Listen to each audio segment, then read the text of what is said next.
Infinix nggak ada puasnya nih, rilis HP terus. Nah sekarang giliran Hot Series nih, yang menurut gue HP ini beneran naik level. Padahal kastanya ada di kelas entry level. Bayangin aja deh, meski harganya 1,9 jutaan, tapi sensor kameranya udah pakai Sony. Terus chipsetnya MediaTek, yang mana kalau pakai Unisoc, kualitas kameranya berasa kurang gitu nggak sih? Oke, sebelum HP-nya dirilis buat pasar Indonesia, kita kepoin aja dulu spek detail lainnya. Dimulai bahas yang ringan-ringan dulu ya guys. Di bagian desain, kayaknya menjelang akhir tahun ini buat King Phoenix, desain ala boba udah mulai ditinggalin. Terbukti di Smart 9 dan Hot 50 kemarin, rasa iPhone-nya udah mulai hilang. Begitupun di Hot 50i ini, desainnya hampir mirip sama Smart 9.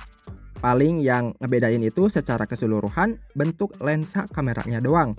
Di Hot 50i dia agak sedikit ngotak, sedangkan Smart 9 dia bulat kayak HP kebanyakan.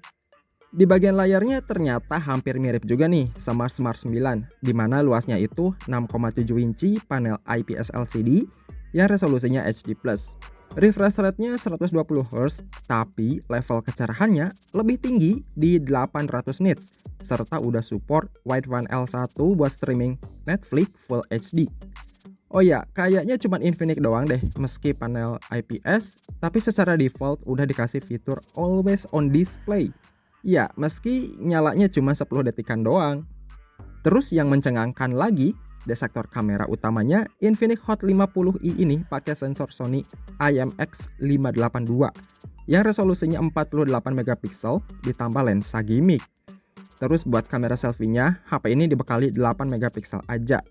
Sedangkan kualitas perekaman videonya bisa sampai 2K 30 fps. Buat kelas entry level, kamera di HP ini bisa dibilang ada di atas rata-rata HP entry level kebanyakan. Ya setidaknya bagusan dikit lah. Kualitas jepretan di kameranya ini dibantu juga sama chipsetnya, yaitu MediaTek Helio G81 fabrikasi 12 nanometer. Buat hasil AnTuTu benchmarknya bisa dapat di kisaran 250 ribuan poin, yang dipadukan sama RAM 4 atau 6 GB LPDDR4X, serta storage mulai 128 sampai 256 GB pakai eMMC 5.1. Buat yang masih ngeluh kenapa masih eMMC terus, coba tanyain pada rumput yang bergoyang ya guys. Intinya dengan spek segitu, performa yang dihasilin udah cukup buat kelas entry level.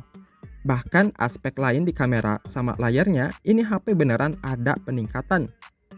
Kemudian buat softwarenya, untungnya pas keluar box udah keinstal XOS 14.5 dengan versi Android 14. Kalau soal update-annya, Infinix belum konfirmasi entah nantinya bakalan bisa naik OS atau enggak. Tapi kalaupun enggak, ya udah biasa lah. Terus Infinix ngeklaim kalau dalam pemakaian kurang dari 2 tahunan, katanya HP ini bakalan bebas nge-lag berkat sertifikasi TUV SUD. Bebas nge-lag di sini bukan dipaksa main game berat ya, tapi pemakaian harian secara wajar. Lanjut fitur spesialnya, Hot 50i ini speakernya udah dual stereo dengan volume 300%, triple slot kartu, lubang 3,5 mm, side fingerprint, sertifikasi IP54, koneksi NFC, Bluetooth 5.3 dan Wi-Fi 5. Sedangkan kapasitas baterainya, HP ini standar aja di 5000 mAh dengan fast charging 18 watt. Ya, bukan 10 watt, lumayan lah setidaknya rada cepatan dikit. So itu dia guys, Infinix Hot 50i, HP entry level Infinix yang banyak peningkatan. Di bagian layar lebih gede ditambah 800 nits, sensor kamera Sony IMX582, speakernya stereo, desain baru, dan harganya di bawah 2 jutaan. Ya, jadi harga Infinix Hot 50i ini di pasar Thailand dijual 1,8 jutaan, varian 4/256 GB. Kalaupun masuk resmi, biasanya dari segi harga perbedaannya nggak terlalu jauh. Semoga aja harganya masih di bawah 2 jutaan, sama kayak pendahulunya Hot 40i. Ya udah, jadi segitu aja buat video kali ini. Kita ketemu lagi di konten selanjutnya.